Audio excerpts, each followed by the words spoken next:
Halo para pecinta cerita sejarah, kali ini saya akan membawakan cerita tentang seorang anak yang hidupnya penuh plot twist.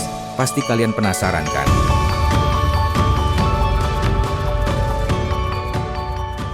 Raja Galuh punya dua orang permaisuri yang tinggal di dalam istana. Permaisuri utamanya adalah Dewi Naganingrum, sosok yang baik hati, lembut, dan setia sama rajanya. Sementara permaisuri satunya lagi, Dewi Pangrenyep, adalah selir yang dari luar kelihatannya manis dan sopan, tapi sebenarnya penuh rasa iri dan ambisi.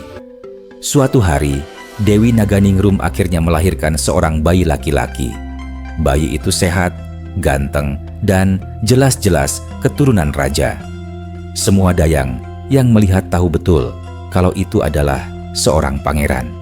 Tapi kebahagiaan Dewi Naganingrum nggak berlangsung lama. Dewi Pangrenyep yang sejak lama iri langsung melihat ini sebagai ancaman. Ia takut kalau anak itu nantinya akan jadi pewaris tahta dan posisinya makin tersingkir. Akhirnya, dengan bantuan para pengikutnya, Dewi Pangrenyep menyusun rencana licik.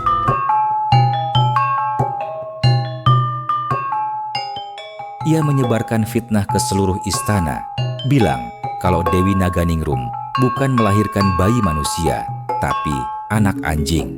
Fitnah itu dibikin seolah-olah benar, lengkap dengan kebohongan dan saksi palsu.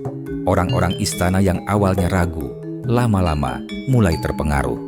Akibat fitnah kejam itu, Dewi Naganingrum langsung dianggap membawa aib besar bagi kerajaan.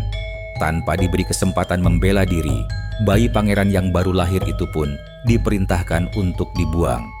Dengan hati hancur dan air mata yang nggak berhenti jatuh, sang bayi akhirnya dimasukkan ke dalam peti kecil dan dihanyutkan ke sungai Citandui. Arus sungai membawa peti itu menjauh dari istana, entah kemana arahnya. Nggak ada yang tahu kalau bayi yang dibuang itu sebenarnya adalah calon pewaris kerajaan Galuh. Justru dari sungai inilah kisah besar Ciung Wanara akan dimulai.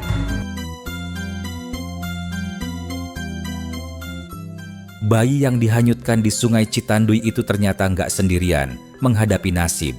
Arus sungai membawanya jauh dari istana, sampai akhirnya peti kecil itu tersangkut di pinggir sungai, nggak jauh dari sebuah gubuk sederhana. Disitulah tinggal sepasang suami istri tua yang hidupnya jauh dari kemewahan, tapi hatinya luar biasa baik, Aki Balangantrang dan istrinya. Waktu Aki Balangantrang lagi nyari kayu di pinggir sungai, ia dengar suara tangisan kecil.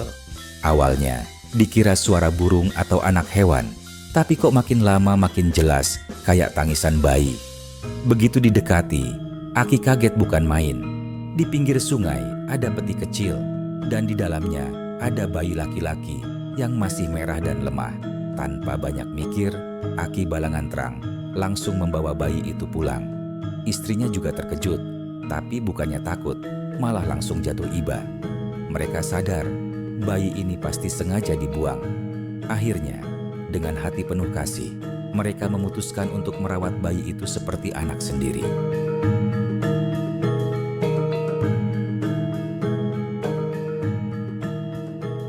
Hari demi hari berlalu, Ciung Wanara tumbuh jadi anak yang sehat dan cerdas.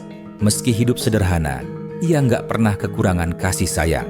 Aki Balangantrang ngajarin dia banyak hal, dari cara bertahan hidup di alam, menghormati orang tua, sampai bersikap jujur dan berani. Semakin besar, Ciung Wanara berubah jadi pemuda yang gagah dan berpostur kuat, yang unik. Ia punya hobi yang beda dari anak-anak lain, memelihara ayam jago. Dari sekian banyak ayam yang ia rawat, ada satu yang paling istimewa. Ayam itu gagah, kuat, dan nggak pernah takut lawan. Ciung Wanara menamainya Sirengge. Sirengge bukan ayam sembarangan. Ayam ini selalu menang setiap kali diadu, seolah punya tenaga dan insting yang luar biasa. Banyak orang heran, bahkan kagum sama Ciung Wanara dan ayam jagonya. Tanpa mereka sadari, kemenangan Sirengge nanti bakal jadi jalan yang membawa Ciung Wanara kembali ke takdir aslinya.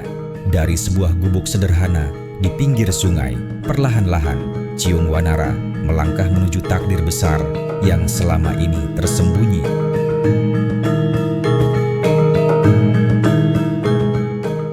Nah, sampai di sini dulu kisah Ciung Wanara yang penuh lika-liku dan rahasia besar. Di episode berikutnya, cerita bakal makin panas.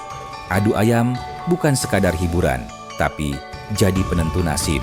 Masa lalu mulai mengejar, dan takdir yang dulu dibuang ke sungai kini bersiap kembali menuntut haknya. Jadi jangan kemana-mana, karena kisah Ciung Wanara baru saja mulai, dan yang paling seru masih ada di depan.